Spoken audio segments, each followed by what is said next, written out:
Hello everyone and welcome to the Good Old Gamer. So last week the RTX 3080 Ti launched. It's exactly what we were all expecting. It's what I told you guys it was going to be. Basically a 3090, 12 gigs of RAM, $1,200-ish. Alright, this was not an exciting launch because the RTX 3080 exists. It's maybe 5 to 10% slower. It's 71% cheaper, or, well, it's 71% more expensive, so let's say 60% cheaper, whatever, significantly cheaper. And yeah, so this card doesn't make a whole lot of sense. So you would expect the reviews to be pretty much basic. This card's out, you should buy the 3080, it makes more sense. If you need a high-end Super Halo product and a bunch of VRAM, get the 3090. So that's what we were all expecting, but a few reviewers out there decided, nah, I'm going to recommend this card, even at $1,200. It makes sense to me. I'd buy it with my own money, or some other self-justification or mental gymnastics. Okay, we talked about it a bit on the last podcast. If you guys haven't checked that out, we had some really cool exclusive FSR information in there as well, so links will be in the description below. But we did talk about the reviews, and that was going to basically be the end of it. However, Linus and LTT decided to not just accept the fact that they had kind of a bad take on the RTX 3080 Ti, they decided to double down on the WAN show. And honestly, I've been debating on whether or not to do this video because it's like going to be overly harsh, but at the same time, this exemplifies everything I've been saying that's been going wrong in the PC industry over the past 5 years. So what we're going to do is we're actually going to watch the WAN show together, just a portion of it where he's addressing his 3080 Ti review, and I'm going to comment on his opinions. Basically, you could think of it as the other side of the argument, and I'm going to let Linus have his speech. I'm not going to cut him off. I'm not going to edit any of that. It's going to be him in entirety. So this way you guys have the full context of the conversation. And like I said, I'm going to throw on my 2 cents and kind of see where this disconnect is. And the main reason why I'm doing this is hopefully Linus will see the difference in his perspective has changed. He'll actually explain the way that he used to look at PC hardware and how he looks at it now. And they're two completely different things. One is consumer-centric, the other is corporate-centric, and he's looking at things from a corporate lens at this point in time, and that's not good for you or I or anybody else out there that watches his videos and gets recommendations. So alrighty guys, we're going to jump right into this, so let's see what Linus had to say about his review. Naturally, we're going to have to jump right into the biggest, meatiest, most delicious topic of the day, and that is, of course, the backlash we faced over our review of the RTX 3080 Ti. And man, there's a lot of everyone, even internally, is getting in on this one. This is in the WAN Show doc. Anthony prepared it. Of course, as you guys know, Anthony is our GPU editor, so he was the one who benchmarked the cards and actually wrote the bulk of the review. He and I sat down together, as we always do, and talked through it. We were both happy with what we had put out there, and of course, you guys did not agree so much, but even Riley's getting in on it. He's got comments in the doc. He's like, hey, make sure you emphasize this part. So let's go through it.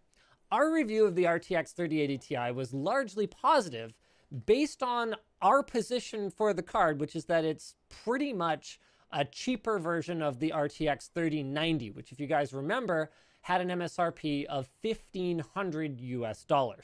And it's not like this is based on nothing. All of its core specifications are within 2.5% of the 3090, except for the frame buffer size, which is half. And we talked about this in the video. The fact that it has half the frame buffer means that if for whatever reason, like say for example a global silicon shortage, Nvidia was having trouble getting enough of the GDDR6X memory that they need to put on the board, they would be able to make twice as many 3080 Ti's compared to how many 3090s they could build. Performance testing put. Okay, so that was actually one of the things that I tackled on the Technomics podcast. So yeah, okay, they're using half the RAM, so yeah, technically they could make 2 dies. But once again, here's the thing. you could make 20% more 3080s using the same amount of RAM. So this argument falls flat on its face. The problem is he already kind of admits it. He kind of tunnel visioned on the RTX 3090, looking at this as a competitor to that, which granted, you can kind of make that argument, but nobody recommended the 3090. No sane person anyway. Linus may have. I didn't watch his video, but everybody just said this is a stupid Halo product for people who just want to burn money. That's what that is designed to do. The RTX 3080 being, just 10% slower, it did have a lot less VRAM. That was the card that everybody should be looking at. So just completely ignoring the 3080 in a review for the 3080 Ti doesn't make a lot of sense to me. And the VRAM argument just doesn't hold water because technically they can make more 3080s using the same allocation of RAM chips. At or above the RTX 3090 in most scenarios. So our takeaway was that, yeah, it sucks that it's more expensive than the RX 6900 XT, but it's still a good value. Hold on. Stop. Luke, relax. Stop. Just relax. Everyone relax. Good value. You have to listen to the rest of the sentence. For anyone who was looking at the RTX 3090 for gaming. So to be clear, that doesn't mean for everyone. I want you to reanalyze that sentence for a moment. Okay. People that were already shopping for a 3090. Yes. This is a good value. We also framed it as a good value if you can get it at MSRP during the scalpocalypse. Okay. This sentiment was not shared by the entire tech community. Gamers Nexus claimed the card was a waste of money, saying gamers were being robbed blind. All right, that's the quote. They even announced that they left the keynote early in disgust. Hardware Unboxed called it a shameless money grab, saying Nvidia failed to read the room. Hardware Canucks proclaimed that the 3080 Ti was not a new hope for gamers. But, okay, why? As it turns out, people thought the RTX 3080 Ti was going to be more similar to an RTX 3080 and that it would be priced accordingly. Not only that, but the perception is that these GPUs would otherwise be destined for RTX 3080s. And what's happening is rather than taking 3090s and making more of them, Nvidia is taking what would have been 3080s and marking them up. So as a result, reviewers have pointed out that the performance is a mere 7 to 10% better than the RTX 3080 for a hefty double the MSRP. Almost. So it's $1,200 versus $700. So Linus basically points out the main issue right there. Any GA102 die that is incapable of hitting the spec of a 3090 would become an RTX 3080 instead. Now, Nvidia, with the more mature process, is going, how can we extract more money out of people? And like he just said, just charging almost double for basically chips that would have been 3080s instead. So yeah, you're right. And for me, that's a big problem. And for many other viewers, I'm sure you guys watching this, you're like, yeah, that's kind of crappy. I'd rather there be more 3080s out there. Now, it's not really your choice or my choice, but the big thing is people like Linus and other reviewers out there defending these practices. So let's continue. I'll let him keep talking. But he basically explained the main issue here and then just walks right past it. That looks an awful lot like the scalping behavior that we and other tech outlets have decried over the last months. But the problem is that it is not a beefed up 3080. It is a very ever so slightly nerfed 3090. Both of those cards, the 3080 and the 3090, do use a GA102 GPU, but they are not entirely the same thing. And we've already... All right, I'm not even going to blow up the screen for this one. So the 3090 is just a slightly faster 3080. If you really look at things, it's not that much better. It's 10%. That's not even a full tier. That's not even a tier jump. A tier jump is 20 to 30% minimum. So all it is basically an overclocked 3080 with more VRAM. That's all the 3090 was. And trying to slot another card in there and being like, these are two completely different products. They're all basically the same chip, and they're all going to run games basically the same. It's just different amounts of VRAM at this point. We had the conversation about the RTX 3090's pricing. It is really high, and it was really high before. And the intention, which has been, the rumors have been swirling about a 3080 Ti for months. The intention was clearly to plug the massive gap that AMD's RX 6900 XT blew in Nvidia's lineup, coming in at $999. Okay, so there's all of that. And actually, you know what? I'm not quite done with that, because Gamers Nexus, I love Steve, but saying gamers are being robbed blind is sort of implies that they are being robbed. You don't have to give Nvidia your money.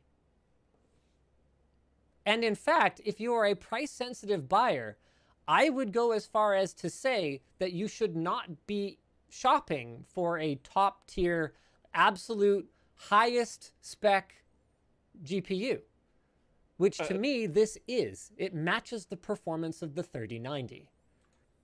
Once again, I just want to reiterate, he's basically saying this is a Halo product. This is the top of the stack because it matches the 3090 in performance. The only reason why the 3090 is a Halo product is because of its massive VRAM pool. Its performance level above the 3080 is irrelevant. We're talking 8 to 10% is almost margin of error. It's not that much faster. And having just 2 gigabytes more than the 3080 makes the 3080 Ti even worse. That's even more irrelevant. So the only way Nvidia could make a Halo product and have the 3080 at a $700 MSRP was to give it crazy amounts of VRAM. Now, the other thing that Linus basically just said is if you're a normal gamer and you just want to play games, you shouldn't even be wasting your time looking at top-tier graphics cards anymore. Basically, he's telling you you've been priced out of the market here. It's kind of nice to know that Linus is just like, that's the case. Suck it up. Don't worry about it. You know, you just can't afford graphics cards anymore if you're like, just want to play some games and don't want to spend, you know, a week or two's pay on it. So let's continue. Why are you even having this conversation? This is clearly a Halo part, and a $1,200, $1,250 or whatever it worked out to, a $1,300 price point for a top spec, absolute top of the line GPU is hardly a new concept. See, that was the same argument they used to make with the Titans. It's the top spec. It's the top of the line. You know, that's completely out of your price range. This isn't even a Titan class. Nvidia decided to make the 3090 part of the Geforce lineup.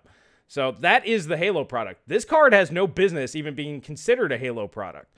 That's my stance on it, and I think any rational person would look at it that way. Before there was a worldwide silicon shortage. So it's like, yeah, sure, fine. It's not a great bang for the buck. Was it ever going to be? When was the last time we had an 80 Ti card that was like bang for the buck? This was back in 2017, so only 4 years ago with the 1080 Ti. And then you can go back 2 years before that, the 980 Ti at $650 offered 30% more performance than the 980. The 1080 Ti offered 30% plus more performance than the 1080. By the way, it also knocked down the price of the 1080 by about $200 or $300. So pretty much all the 80 Ti's, because even the 780 Ti was 25% faster than the 780. Just so you guys know out there, not 10% or 8 to 10%. Hold on a second. I'm gonna check something real quick. 2080 Ti MSRP at launch. Just curious. So the 2080 Ti launched at $999 plus. Okay. On Nvidia. Yeah, and nobody thought that was a good deal. But even the 2080 Ti was 30% faster than the 2080. Just throwing it out there. Not 8 to 10%. Nvidia.com. I just hope this isn't, I hope this isn't ENUS. Yeah, on Nvidia.com, the latest pricing for a Founders Edition, because remember, Founders Edition is not necessarily the lowest price variant. A Founders Edition is $1,200. So, yeah, it's not a great deal. But what did you guys think was going to happen? That Nvidia was going to somehow, I mean, they've had earnings calls. They've had investor calls. They've said this shortage is going to last throughout the rest of this year. So did you think that they had somehow managed to magically find more supply? And so now shortages mean Nvidia can completely ignore any sort of rational pricing and charge whatever the hell they want. So Nvidia is just allowed to scalp. I mean, Nvidia is going to do whatever they want, but it's more the fact that Linus is okay with this. That's the problem. It's not what Nvidia does. What Nvidia does is what Nvidia does. It's the fact that Linus doesn't see a problem with that. That is the problem. that like this was going to be the new hope for gamers, as Hardware Canucks thought it might be. What new hope for gamers? Nvidia has already come out publicly and said there's no new hope for gamers. Yeah. So it's like, yeah, that sucks. That really sucks. But why are you shooting the messenger here? I don't really understand it. Well, once again, it's because you're supposed to be on the side of the customer. And I'm not going to use the word consumer anymore. You're a customer, a potential customer, to be more exact. As a reviewer, you're supposed to take that position, not go, oh, there's all these problems, and then just self-justify for companies. That's a real issue. Been some 80 Ti launches, like the 1080 Ti was actually, like, if I remember correctly, pretty strong for bang for the buck. But I don't think that's a normality. So 1080 Ti. See, once again, these guys, they do so much stuff that they don't have all this information right in their head. I mean, I know all of it because, I don't know, when it comes to GPUs, I just kind of memorize everything from the past, like, 15 years. But no, as I just mentioned, every 80 Ti class card, besides the 2080 Ti, which was a joke, but even still, every single one offered 25 to 30% more performance than the card underneath it. And those generations also had a Titan class above it. Is an interesting one because it used the same GPU as the Titan of that generation and launched, however, I forget how many months later than the 1080, but it was based on a completely different GPU. Nvidia, I'm trying to remember, because there was that trend for a while where ever since from Maxwell on, for a little while we were getting. No, because 680 was whatever 04, and then 780 was the top, the largest die, and then 980 was back to the smaller die again, and then the TIs have always been based on the largest die in the particular architectural family.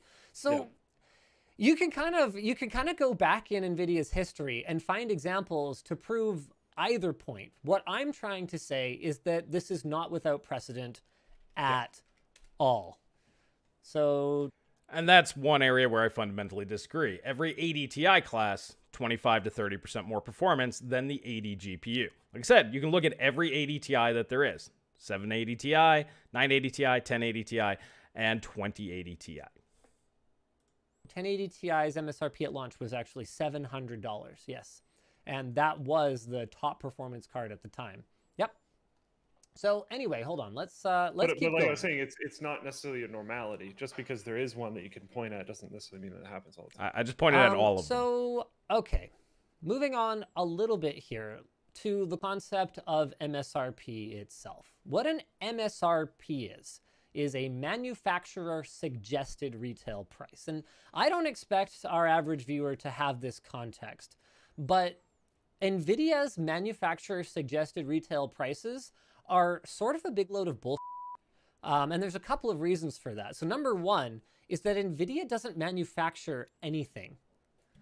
So what's a manufacturer suggested retail price from someone who doesn't actually manufacture anything?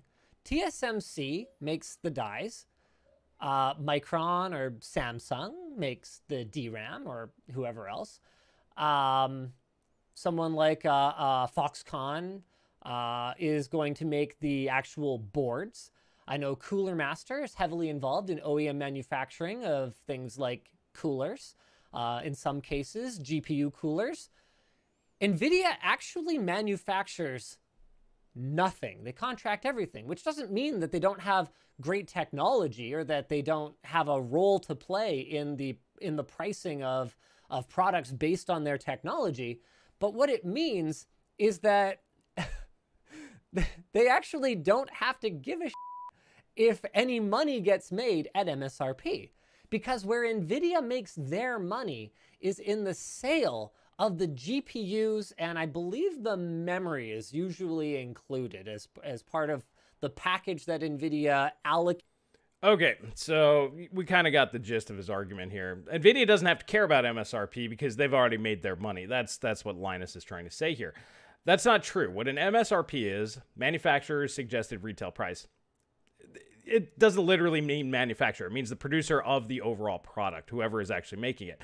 And Nvidia and AMD both take basically ownership of the entirety of the GPU.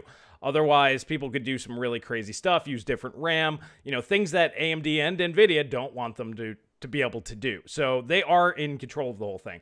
When the MSRP is devised, what the companies do is they look at the total cost of all the stuff. They should factor things in like tariffs that everybody knew were coming. See, that's going to come up here later on, but things like tariffs that have to be factored into the MSRP. Your R&D cost. You also need to understand supply shortages and things do happen. Memory tends to fluctuate wildly. So you have to base it off of like worst case scenario numbers. Now, granted, things could get even worse than what's, worst case during like something like a crypto boom or whatever. But COVID was already a thing. That was a known quantity. Chip shortage, that was already a known quantity when Ampere launched. So all of that needs to be factored in. Then Nvidia needs to factor in profit for the AIBs, people that actually build the cards, and then on top of that have to factor in retail sales also making money at the MSRP. Now those margins might be razor thin, 2, 3, 5%, whatever. But if the AIBs make 2 or 3%, and then retail makes 2 or 3%, and then Nvidia makes whatever's left, and the part cost and everything else is absorbed in there, that's when you have a real MSRP. So the MSRP doesn't make any sense, and Nvidia could just screw everybody over with MSRPs. That's not the way MSRPs are supposed to work.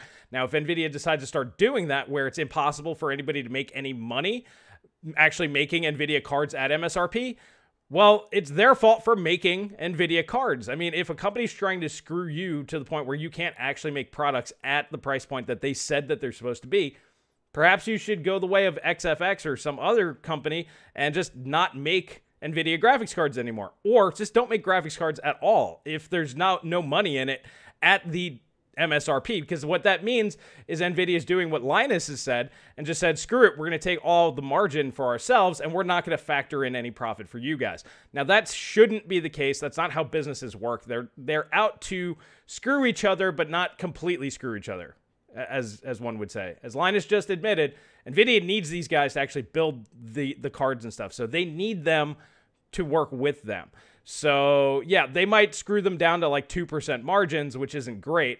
But then it's up to those companies like Asus. If they don't want to deal with it, stop selling Nvidia cards. That's on you. You make a bunch of other products. Go sell, more power supplies or whatever, and forget about graphics cards if that's the case. And then, the more manufacturers that ditch Nvidia, then those margins will come back up. Nvidia can cut into their own margins to pay these guys more. There are negotiations that can be done. So I don't really like this argument that MSRP is just magically fictitious and never made any sense. He's going to go into it more here in a sec.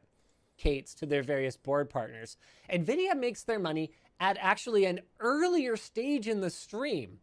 And it's only with the more recent edition of Founders Editions that Nvidia has even gotten involved in being a board partner for their own products.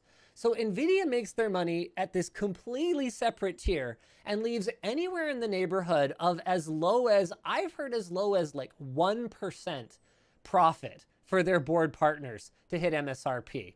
And which is pretty ridiculous. Which is ridiculous. And especially remember too, it's not the end of the line. Remember too, that just because a board partner could hit MSRP doesn't mean that they actually want to focus on that board, because a lot of the time, the way that a board partner like an EVGA or an Asus wants to differentiate their product is by making it better than the bare minimum that Nvidia specified.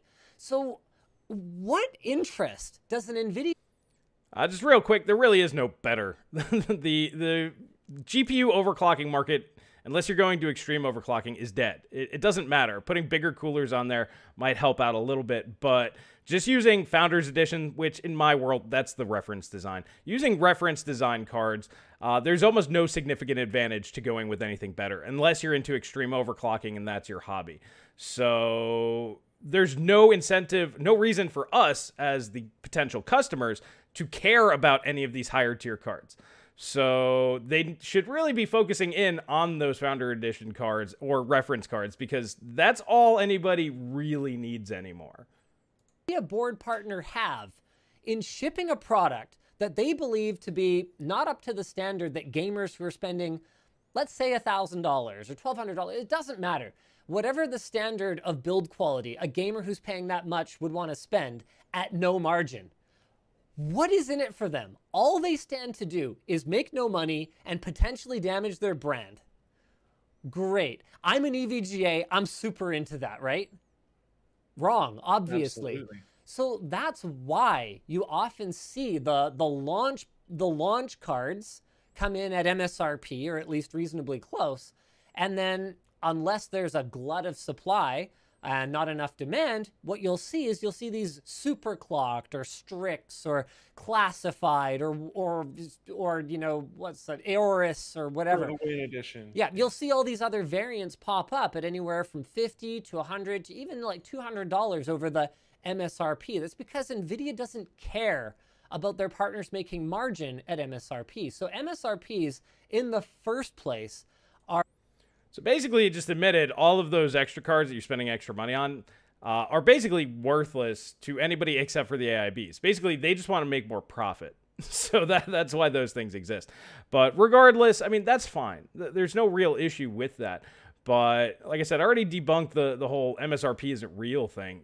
It's very real and should be attainable. But these companies don't have to work with these guys if the margins are that low. If Nvidia is really just taking the piss, as Paul would say, these guys could just walk away and be like, no, we're just not going to work with you this time around.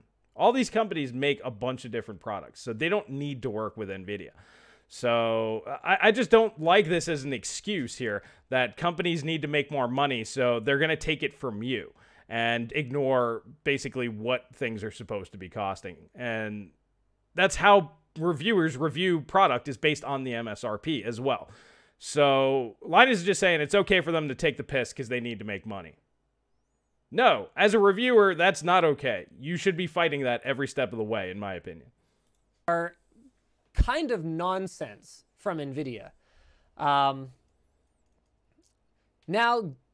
Gamers Nexus's take is that the MSRP difference is comparable to the RTX 3080s at the time of launch, and that scalping will scale accordingly. But that's not typically how it works in the second-hand or in the secondary market. So it does now during scalping. I know a thing or two about shopping for used GPUs. We've now done, what is it, 8 Scrapyard Wars or something along those lines. And if there's anything that I've learned from all the time that I've spent, not just filming Scrapyard Wars, but also being a bargain hunter on the secondary market when I was building PCs for friends or clients, or for myself, I would often flip hardware so that I could just like try everything, and then, you know, not actually have to pay for it. Because if I just buy it and sell it for the same as what I paid, then effectively I got to use it for free, right? I just have the cash flow tied up. So I've been playing this game for a long time. I don't know how much used hardware Steve has ever actually bought in his life, but the way that it works is typically it's way more closely tied to actual real world performance and what else is available on the market. And that is the way, and that has always been the way. So something that performs way better, has more of a value proposition, regardless of what the MSRP is typically going to be worth way more, and something that has a lesser value proposition is typically not going to just scale, you know, according to the same percentage of inflation over MSRP as another product would. I have never seen it work that way. Yeah, so under normal circumstances, when supply isn't a real concern and there's no crypto boom, Linus is actually technically correct. However, right now we're going through scalpers and all this other stuff. Things are also being based on hash rate, where the 3080 and 3090 are basically the same. So the value of a 3080 is basically the same as a 3090 at this point in time, meaning the 3080 Ti is also going to be kind of bunched in there at the same thing. But that's also talking about the scalp market. Yes, it sucks. Nobody should be buying graphics cards right now because of the scalp market. The point of a review is to look at things under normal circumstances or when things return to normal. Then these reviews really kind of make sense because people can buy them at reasonable prices. That's why reviewers base it off of the MSRP, which Linus just said he has no faith in anyway, so he shouldn't even be doing that. I guess he didn't even have the MSRP in his review. He didn't even know how much the card was. He was reviewing a product, not even knowing its price, which is even funnier. He doesn't touch on that one here, but that was one of my other big gripes that I had about his review. Yeah, so this market is completely different right now. So the best way to deal with right now is completely ignore it, because I don't recommend anybody buy anything at this point in time. Wait until things get back to normal and when things are somewhere around MSRP. That's the only thing that makes any sense. And if it means don't game for a while. Trust me, you'll be fine. Here in the Northern Hemisphere, it's summer. Go outside, go camping, go do other stuff. You'll survive, I promise. Reality of it is, the secondary market is a more pure what the market will bear in terms of pricing than what you see from like a manufacturer, suggested retail price. And that's something that I'd be happy to go toe-to-toe with Steve on, because I think that is just based on, I don't know what I really don't know what he's basing that on, honestly. So now let's talk about, you know, whether the $700 MSRP RTX 3080 actually even exists. So here's some ASUS MSRPs as of March without tariffs. They've got... Okay, so now he's trying to have it both ways. He's like, oh, well, let's see if we can even get a 3080 at MSRP. Since you can't, he's basically saying, well, I'm just going to ignore the 3080. But he's still basing recommendations of the 3080 Ti based off of MSRP. You can see the double standard here. It's like you have to choose one thing and stick with it and be consistent throughout. Like I just mentioned, most reviewers ignore the current market, base it off of MSRP, which at this point in time, Ampere being over 8 months old now, going on 9 months old, we should actually start seeing below MSRP in a normal market. That's basically what should be happening. We should start seeing $600 3080s by this point in time. But due to the unique circumstances of this generation, that's not the case, obviously. The StrixOC RTX 3090, that is an $1,849 card.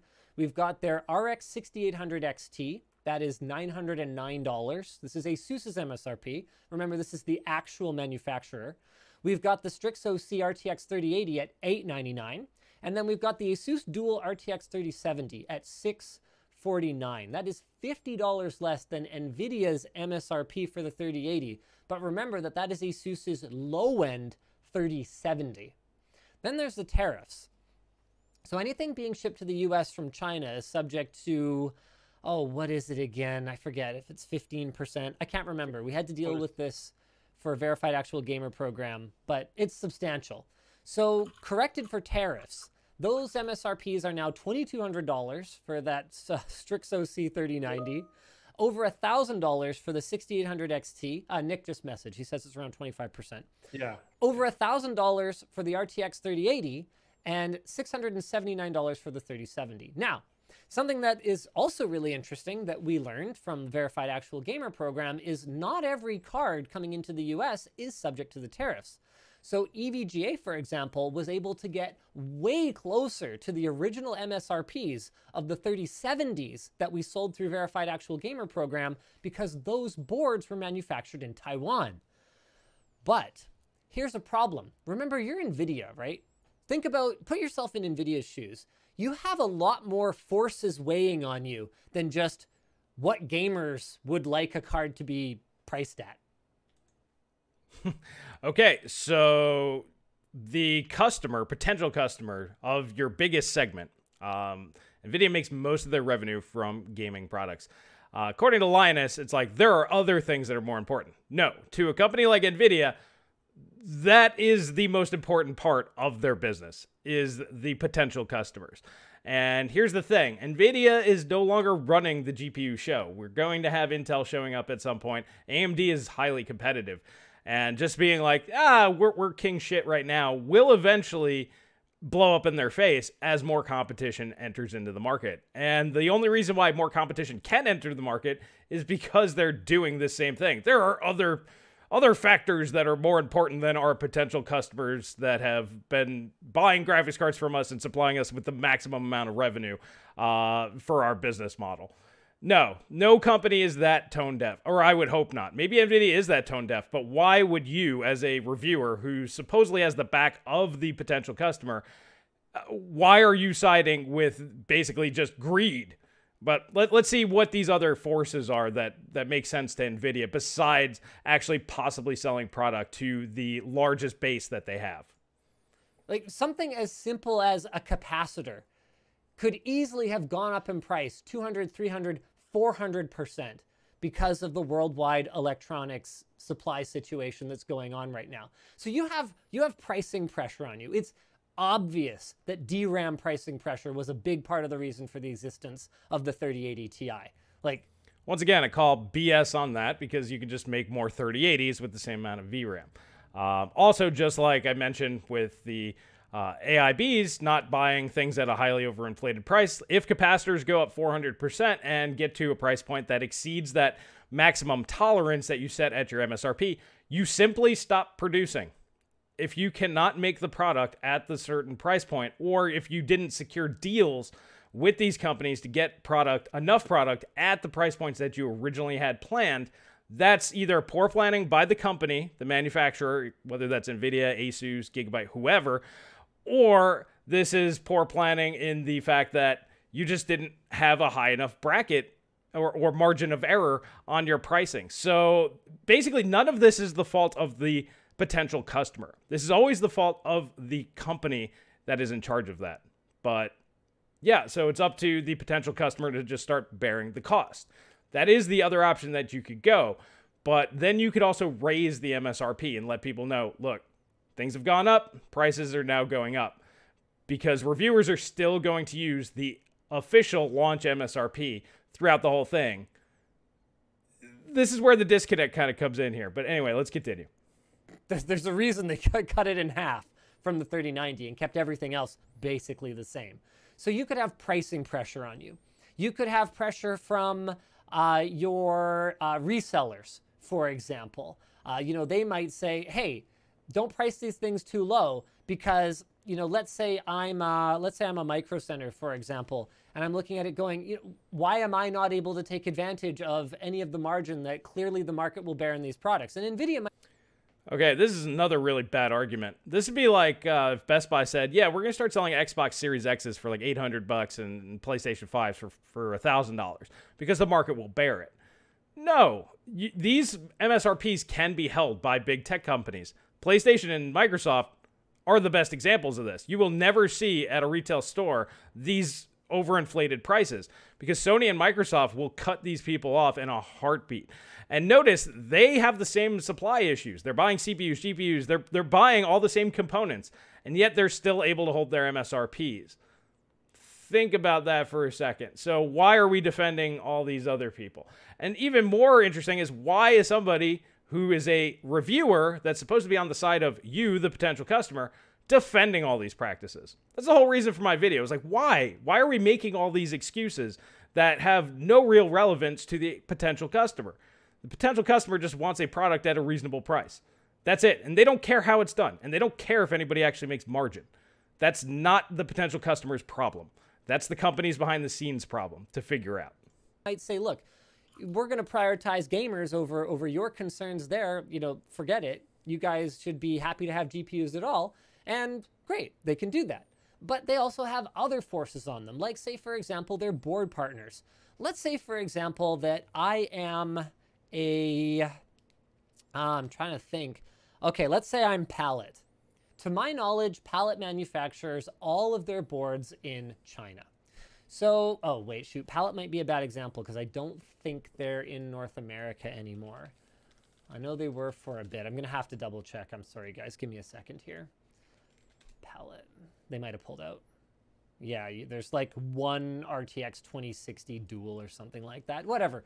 I can't think of anyone else off the top of my head. It's not terribly important. The point is, Nvidia has board partners that do the vast majority, if not all, of their board manufacturing in China. If Nvidia were to set an MSRP that is literally below what that board partner could achieve once the tariffs are applied, which remember are about 25%, and you can, if you're American, you can thank your government for that. If they were to do that, they would be putting that board partner at a huge disadvantage compared to their other partners. I'm not saying that Nvidia did make pricing decisions based on this. I'm saying that it's something that they have to consider. I agree. That is something that Nvidia has to consider when actually making the MSRP. The tariffs were going to kick in, so that should have been assumed. If Nvidia did not factor this in, let's say they're like, well, we're going to screw all of our partners that manufacture in China and don't have manufacturing capacity elsewhere, well, then it's up to those companies to decide whether or not they actually want to work with a company that would do that to them. So why do I care? I mean, at the end of the day, as the potential customer, I don't care if the AIBs make money. I don't care if Nvidia makes money. That is not any concern of mine.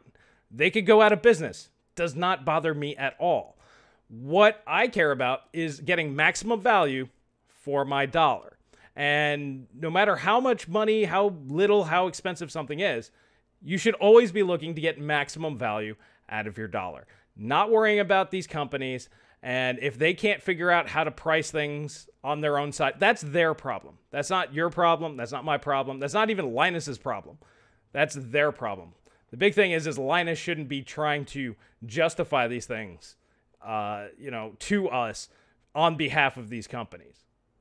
So Nvidia still sells Founders Edition cards at the launch MSRP. That's one of the biggest arguments against our take. But there's a problem with that. Good luck getting one, right? Like if you can get one, great. It's sort of been that way too. Not just during the shortage. Yep. It's often been quite difficult to get a Founders Edition card. Oh, it's been basically impossible. I mean, Nvidia has. I'm having trouble hearing you. What, Siri? I'm not talking to you. Yeah, it's been basically impossible to get your hands on one of those in the first place, let alone now. And besides, if you do, great, do it. My advice would be the same. All I'm saying is, if you are in a particular price band and you find a GPU in stock at MSRP, including the 3080 Ti, you go for it. And if you're sitting there going, well, it's a bad deal, then don't buy it. If you had to calculate how many FPS per dollar, you are not the customer for a 3080 Ti in the first place. So why are you mad? Sorry about that. So apparently, if you care about performance per dollar, you shouldn't be buying high-end graphics cards. That's the new argument. Now we're switching it around. It's the companies, they had to raise prices because of all the stuff, and now it's your fault for actually caring about performance per dollar. I'm just gonna say this right now. I don't care how much money you make. If you don't care about your money and you just throw money away like an idiot, first off, Patreon links are down in the description below. You can throw all the money you want in there. A nice $2,500 a month patron would be fantastic. So if you got all the money in the world and you want to throw it away, that'd be great. I'll take a couple of those guys. That'd be fantastic. Anyways, even if you're at that level of income, those people typically are smart enough to know not to just piss it away. Not all, but anybody who wants to go from doing well to becoming wealthy and establishing wealth knows not spending money on stupid things is a good way to go. What's the point of getting mad? Like, I remember this. I came into my job at NCIX as a buyer, right? As an enthusiast, but a sensible enthusiast, right? Like, I never went out and bought, an Athlon 64X2 4800 plus. An FX processor, right? I'd never bought an Extreme Edition. The only times I ever bought top tier GPUs were temporarily. Like, I still remember the time I bought two 7800 GTXs. Like, emptied my entire bank account as a student on two 7800 GTXs because there was this guy that I had done other smaller deals with that I knew was just a baller. and he would sell them at like crazy prices. Like he'd take a $400 bath on these things compared to what they were worth just to like get rid of them because money just meant nothing to him. So I bought them at way less than what they were worth. I ran them for like 2 weeks, terrified that some news was going to come out, that a replacement was coming and the value was going to tank. And then I flipped them. I was like, that was fun. I tried SLI. That was super cool. See you later. Because, right, so I came into my job at NCIX having only really like experienced really high-end, top-spec hardware as like a fun, scary experiment. And I thought going in, I was like, nobody. Okay, so before he goes any further, so he was a rational person. He bought dependent on price to performance. This is what the vast majority of people will buy on. Now, granted, there are other factors. Sometimes it's form factors, performance per watt. There are many metrics that people use to justify something that makes sense to them. But the biggest one for the average person, almost everybody out there, is going to be price to performance. That's the big one that always needs to be satisfied. And Linus said way back when, that's how he used to think. He just admitted it. So let's see what changed. Actually buys that stuff, right? It's like, I'm smart enough to read the review on a non-tech. You know, you should get the Q6600 if you want basically the whole shebang in terms of performance, instead of springing for the QX6700. I can't remember if it was a 67 or 68 at the launch. But the point is, instead of spending twice as much on an Extreme Edition, you should get 90+% of the performance for half the price, and then you should just overclock it if you. Okay, so funny enough, you should get 90% of the performance for half the price. That makes all the sense in the world. That's literally the RTX 3080 in comparison to the 3080 Ti. According to his own numbers. I mean, come on, guys. I'm just pointing it out. But see, the thing is Linus doesn't think this way anymore. He'll tell you about that here in a second. Really want more performance, obviously. That was my point of view. But I had never had the experience of actually seeing the sales numbers and realizing, oh, wow, people actually buy that stuff. Yeah, there's a completely different set of buyers out there to whom the difference between a $3,000 computer and a $6,000 computer is not particularly meaningful.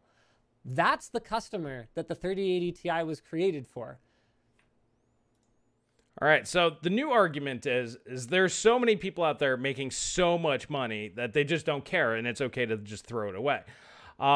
Basically, what he's explaining is the Halo product effect, and this is kind of the issue here. The 3080 Ti is not the Halo product. That is the 3090, and the only reason why it's a Halo product is because of the extra RAM, not because of its performance, because it doesn't have a high enough performance gap to be a real Halo product. But with that extra VRAM plus the extra performance, it made sense. Yes, to those people, that's the card that they would buy. They would buy the 3090. So why would anybody who doesn't care about the difference between a $3,000 and $6,000 PC care about $200 or $300? See, that makes even less sense. That's why this card makes even less sense, Linus. You're basically just admitting it. But also, the other key thing is his whole big thing is, well, there's so many people making poor purchasing decisions. They're overspending and blowing money on stupid stuff.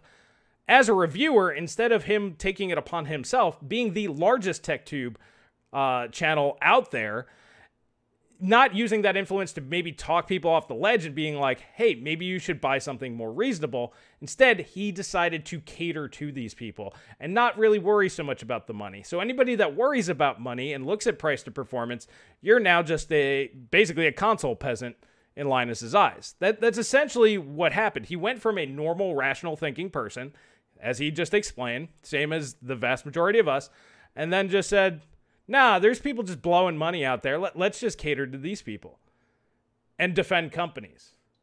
This is the ultimate problem here, Linus, and the fact that you don't see it. You got the blinders on. You're explaining the whole thing. I used to think normally, now I don't. You need to get back to that. That's what I'm trying to do with this video, is try to get you to understand that was the right mindset, and your current mindset is completely wrong. This is not the way you should be looking at things. You should be talking people out of overspending money, not talking them into doing it, especially with your level of influence. And even if you're not that customer, honestly, and this is maybe a even more controversial take. let's say that you don't have any money, or you don't have that kind of money to spend on a GPU. If I found a 3080 Ti and I like desperately needed the money and I had no problem scalping, then I should just buy it. And then I should resell it. 3080 Ti, if you see it on a shelf at MSRP, pretty much no matter who you are, you should just buy it. If you're someone who's in that price range shopping for a GPU, you should buy it. If you're someone who's not in that price range and you're willing to scalp it, then you'd be crazy not to buy it. It is what it is. If you're willing to scalp it, which is kind of I don't have the beat button yet, but it's not a great exactly thing to do. Yeah, we're not supportive of that. We've gone out of our way. This is another example of that doublespeak that I was just talking about. So he said, no matter who you are, you should buy a 3080 Ti at its MSRP.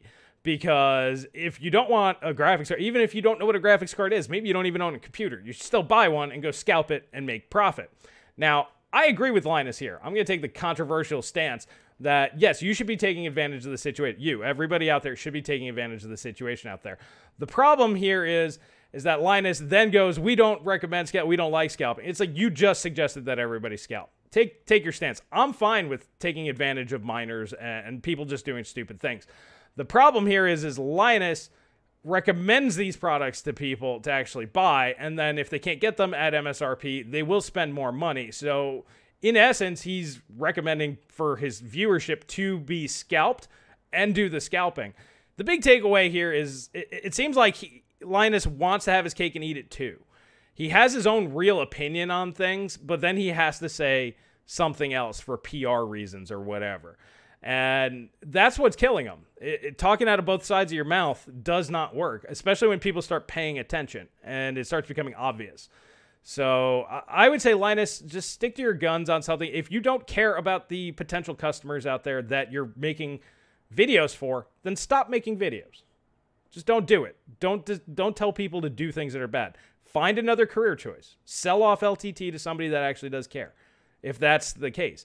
Or, like I said, if you maybe take a step back and figure out, hey, maybe we should actually start trying to help people find alternate solutions or talk them off the ledge and be like, you don't need to buy anything. Save your money. Keep it in the bank. Maybe invest it into something. Go down to an Edward Jones or something. Talk to somebody. Do that for a couple of years until things fix itself. I mean, there's a bajillion different options out there. And with, your influence, you could actually help a lot of people. Instead of telling people to both scalp and then don't scalp.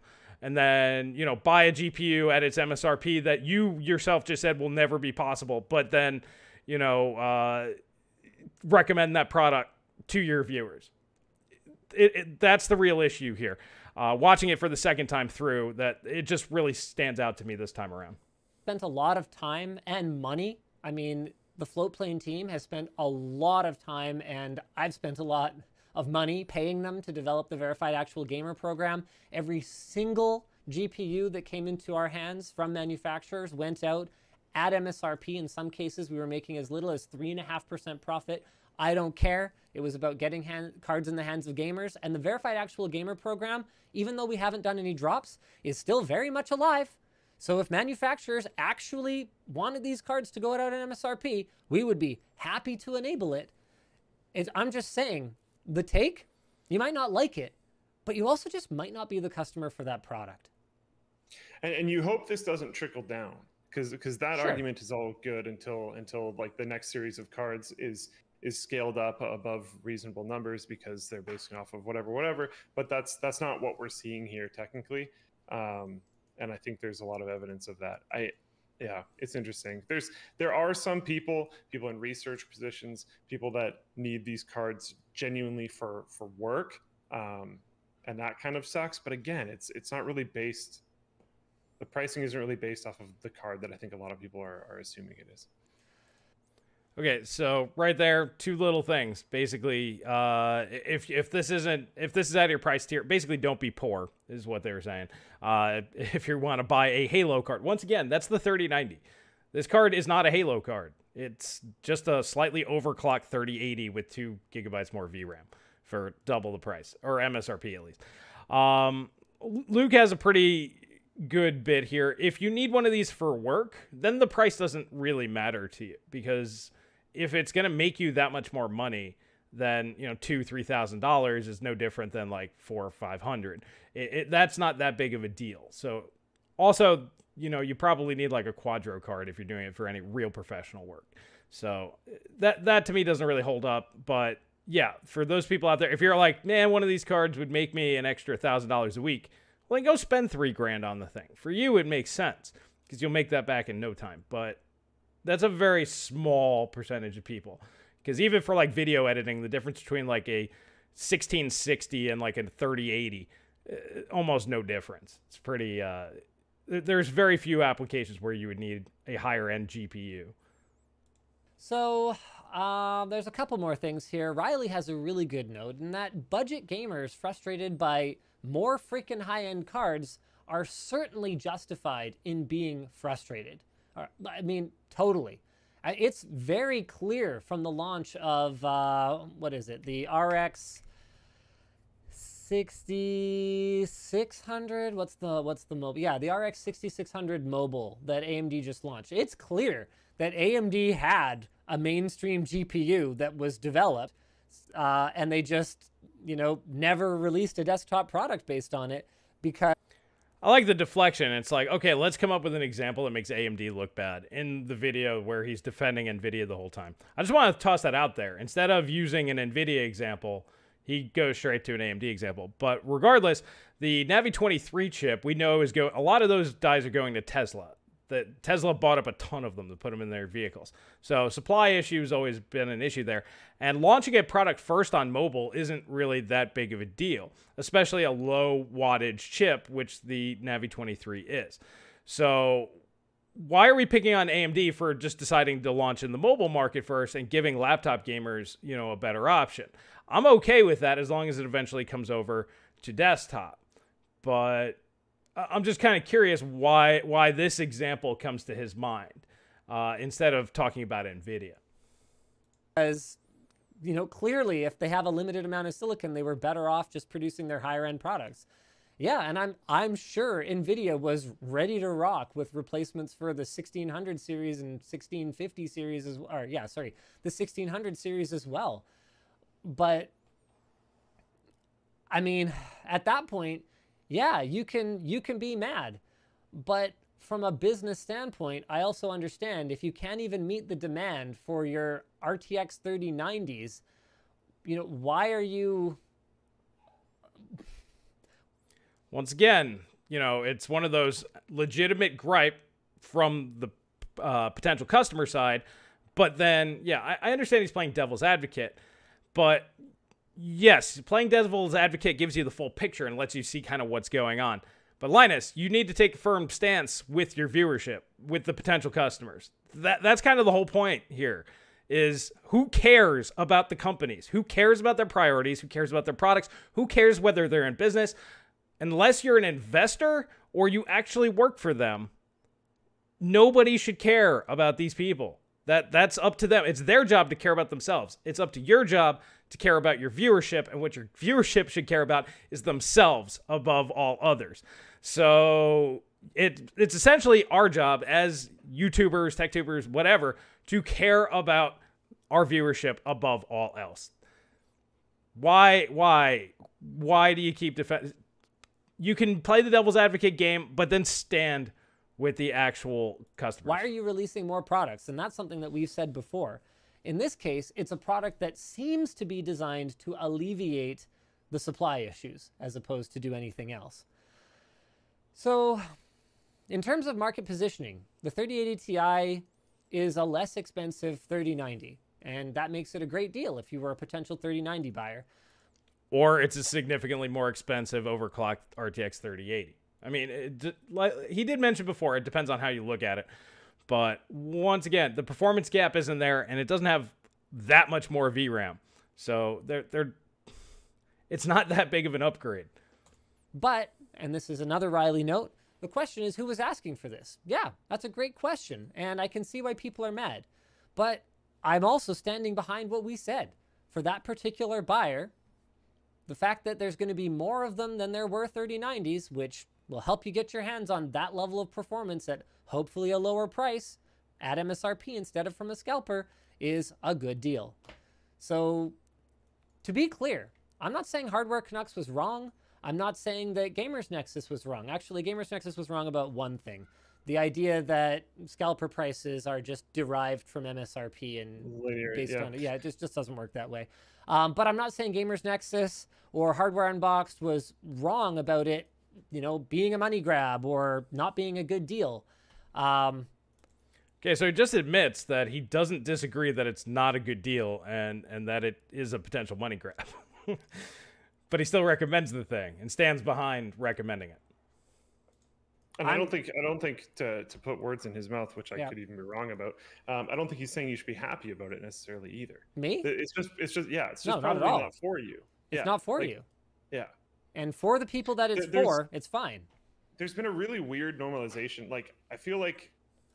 Okay, real quick, they're going to go into something else that is pretty good. But so basically, yeah, this isn't for you, you pleb, but the 3090 is the card that people that have just absurd amounts of money and don't have any rational thinking, they're going to throw money at that. So this card is not for those people that want a Halo product. And this card is not for everybody else because the 3080 makes more sense. That's really the point here. This card is literally for no one. When I was first building computers, the cards that people were really excited about from the Nvidia side, their numbers are easy to follow, were like the 60s and 70s. Yep. Yeah, 6600 GT. That was a good card. That was a sweet card. I don't know. Its timing wasn't exactly the greatest, but I remember being super excited about my 2060, and I rode that thing out for like 4 years. Yeah. And there's think you been mean a lot of 260. hype. Did I say 2060? I meant 260. Yeah, sorry. 2060 wasn't a great bang for the buck. No, and I never had one. I had a 260, and I rode that out for a long time, and it was great. And I remember a new Battlefield came out. I don't remember which one it was. I'm sorry, but a new Battlefield came out, and it was like starting to get to the point where I was like, all right, this is a little rough. And then I finally upgraded. I think there's this culture going around right now where you have to run everything at ultra, and you have to get 120 FPS. Which, like, those things are great. Don't get me wrong. Fantastic. Love the experience. But when you can't do it, like, you don't need to break your bank for it. It's okay. You'll be all right. You'll live. You're probably just playing, like, League of Legends anyways, just to be... All right, so I agree with Luke on everything that he just said. Lowering settings is always preferable to buying new stuff. If your brain says, no, I'd rather run at ultra settings and spend more money, that's on you. You need to change your perspective on things, especially nowadays, depending on what resolution you play. Believe it or not, if you're still on 1080p, medium-low settings are what ultra was just a few years ago. Realistically, medium's what you should be doing at 1080p, high for 1440p, and ultra should really only be done at 4K at this point in time. But regardless, it's up to you guys to kind of figure that out. But I think that that's a fair point.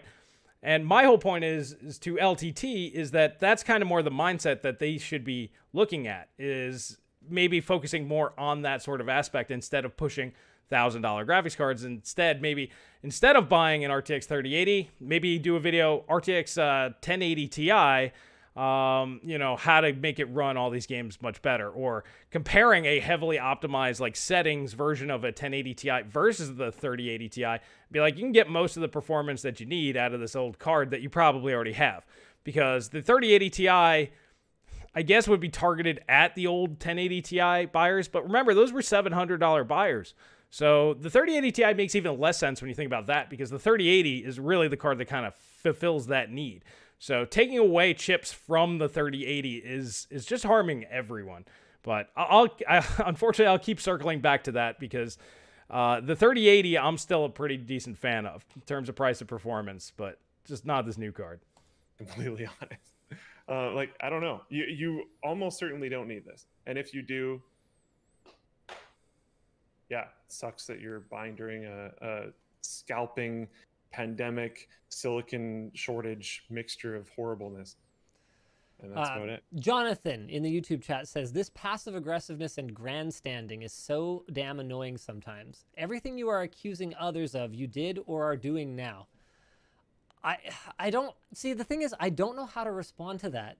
Like, I don't I don't shape the reality, right? And I'm not being passive aggressive. I'm being extremely forthright with y'all. I'm telling you, look, this is what it is. There's a shortage. These are business decisions. This is why they made them for that particular buyer at the high end of the market, which still has not had its demand satisfied.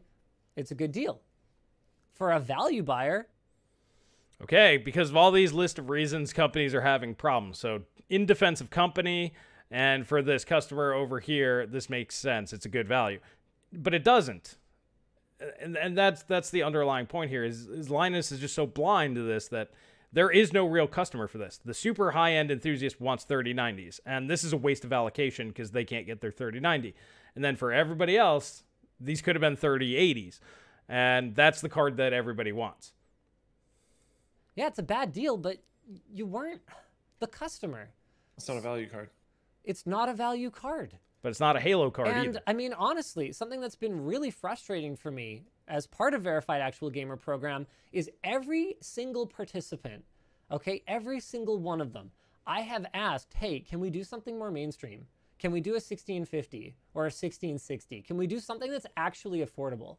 And every single one of them has come back and said, I can't get you any allocation of that.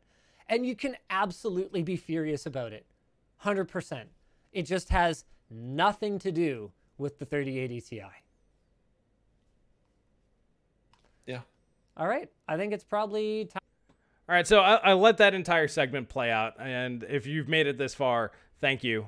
This is obviously going to be a pretty long video, but okay, so I already pretty much touched on everything. I just kind of want to wrap it up. The big issue here is that, first off, Linus just ignores the 3080 the whole time. Just keeps comparing it to the 3090. Yes, to the 3090, which is an overpriced and stupid graphics card, this is cheaper and gives you the same performance with half the VRAM. But the problem is, this isn't a Halo product. And I think that's the disconnect that Linus is missing here, is the fact that this isn't a Halo product. It can't demand Halo product prices. You can't have two Halo products. There's only one. There's only one spot at the top of the stack. Used to be the Titan card, that now it's the 90 class. Whatever, doesn't matter. That means the 3080 Ti has to slot in terms of price and performance. If you take 10% extra performance and 20% higher memory, at most this card you can get away with is maybe 30%. You could probably justify it there. But this card is subject to just pure math. 10% faster has to be basically 10% more expensive. This should have been a $799 card at most. In my opinion, if it really wanted to actually do a thing. Coming in at $1,200 and Linus being like, well, you know, unless you're poor, don't buy it. And if you're not poor, then just buy the thing. That being the argument is so tone deaf because the people with absurd money aren't going to want this and nobody else wants it. So, yeah. I mean, you guys saw it in his own words. I went over it pretty much each way. Linus, you got to figure out who you are and what you want to do. And if you want to do YouTube and you want to talk to potential customers and you want to actually help people, you need to stand against companies every step of the way. Never be on their side about anything, ever. The whole point of doing this, it's a battle. It's their job to try and screw over the potential customer, and it's the potential customer's job to screw over the companies. For example, like Black Friday, for example, when I was in my early 20s, I worked at Best Buy. The Best Buy did over $2 million just on Black Friday, just our store. And I asked them, like, oh man, how much money did this store make? They lost $50,000. We went negative $50,000. Had we locked the doors and not open that day, the store would have made more money by being closed. The reason why companies do things like that is to generate revenue and take business away from other companies. Now, should I feel bad that, you know, being the person that went in there and bought a 70-inch TV or whatever for like $400, is that customer mad that's the companies are losing money? No, they're actually very happy about that. When companies have to either use razor thin margins or even lose money, that's good for us. In fact, that's the best case scenario for us, is when companies have negative margins and are actually losing money because we're getting better value than is even possible. That's the reason why consoles are such a good value, because they're sold either at cost or at a loss. And that's the reason why PC will never really be able to keep up in terms of price to performance with consoles until many generations later. It's just you know, they have to be sold at a profit, even if it's small. So you have to choose. Either the companies are the enemy or your viewership is the enemy. And you have to pick a side. And if you don't want to be on the side of your viewership, please stop talking to them. Please let that viewership go. That would be my personal recommendation. Sell the company. Do something else. Because you're doing more harm than good when you start choosing corporate interests over your massive viewership here, man.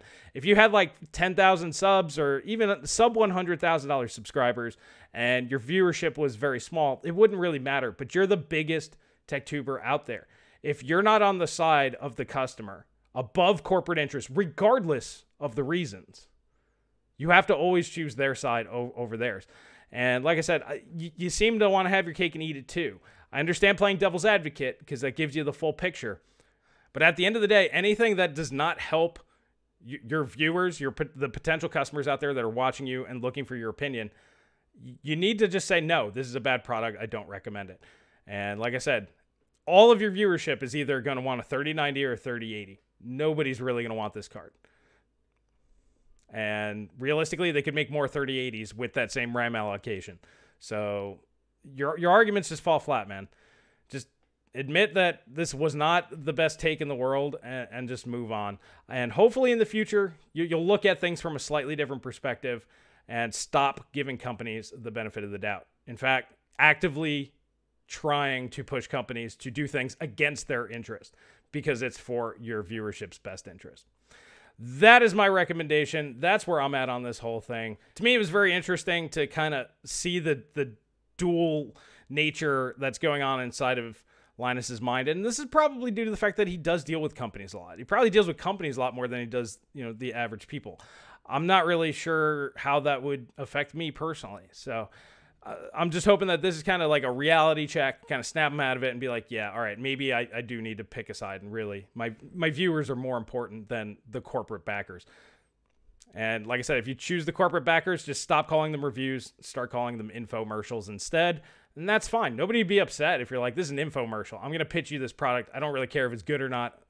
I'm just going to try and pitch you product and tell you all the good stuff about it and ignore the bad stuff. That's fine. That's okay. I mean, infomercials do exist, but you can't call those reviews. And you definitely can't make recommendations based off the fact that, hey, it's a product. It's not awful. You should buy it. You have to look at everything in a full sort of context. And if you don't, stop calling them reviews. Well, alrighty, guys, that's all I have for you here today. Interested in hearing your comments in the comment section below. Do you think Linus just kind of maybe needs to take a break or just get perspective back one way or another? Interested in hearing your thoughts. Nobody go out and like dogpile on him. I mean, everybody makes mistakes out there, and I honestly think that he's genuinely a good guy. I just think that his perspective is skewed, and I'm hoping this video will help readjust that a little bit. You know, new prescription on the glasses and just see things a little bit clearer. That's all. But interested in hearing your thoughts down in the comment section below. That's really all I have for you guys here today. If you are one of those people that throw money away like it's your job, Patreon links are down below. And if you just want to help out, you can do that too. And you can ask questions on the Techonomics podcast. That's all I got for you guys here today. And I'll catch you guys in the next video.